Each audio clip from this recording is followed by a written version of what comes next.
কাটোয়া বিস্ফোরণ কাণ্ডে এবার কলকাতা হাইকোর্টের এনআইএ তদন্তের আবেদন জানালেন যুব তৃণমূল কংগ্রেসের পূর্ব বর্ধমান জেলার সহসভাপতি তথা এক আইনজীবী শুভেন্দু কুমার দাস ওরফে সুমন দাস।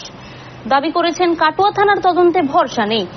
বিধায়ক যখন নিজেই নিরাপত্তাহীনতায় ভুগছেন তখন একজন সাধারণ নাগরিক হিসেবে নিরপেক্ষ তদন্তের স্বার্থেই তিনি এই আবেদন করেছেন।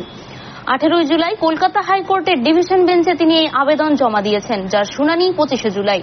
আবেদনে উল্লেখ, বিস্ফোরণের ঘটনার পেছনে রয়েছে বালি খাদান সংক্রান্ত সংঘাত। তাই তিনি চান কেন্দ্রীয় তদন্ত সংস্থা এনআইএর মাধ্যমে এই ঘটনার তদন্ত হোক। তবে বিষয়টি ঘিরে শুরু হয়েছে রাজনৈতিক তরজা। জেলা যুব তৃণমূল নেতার এই পদক্ষেপকে ঘিরে রীতিমতো অস্বস্তিতে পড়েছে শাসক দল।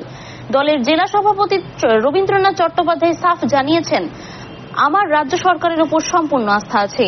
একজন দলীয় নেতা হিসেবে কিভাবে এনআইএ তদন্ত চাইতে পারেন আমি বুঝতে পারছি না। গুরুত্বপূর্ণ ব্যাপারে আলোচনার জন্যই রাত্রিবেলায় ডাকতে হলো সবাইকে।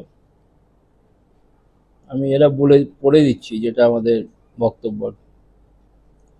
সর্বভারতীয় তৃণমূল কংগ্রেসের সাধারণ সম্পাদক মাননীয় অভিষেক বন্দ্যোপাধ্যায়ের নির্দেশে পূর্ব বর্ধমান জেলা তৃণমূল যুব কংগ্রেসের সহসভাপতি, কাটোয়া বিধানসভার অন্তর্গত নয়াহাটের বাসিন্দা শ্রী শুভেন্দু কুমার দাস ওরফে সুমনকে দল বিরোধী কার্যকলাপের জন্য আজীবন দল থেকে বহিষ্কার করা হলো।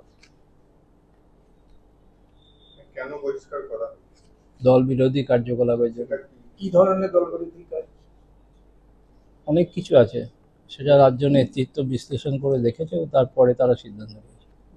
দেখা গেছে যে এই সুমন দাস, শুভেন্দু কুমার দাস, আর তাকে দেখা গেছে যে আজকে একটা কাগজ আমরা পেয়েছি যেখানে দেখা যাচ্ছে তিনি হাইকোর্ট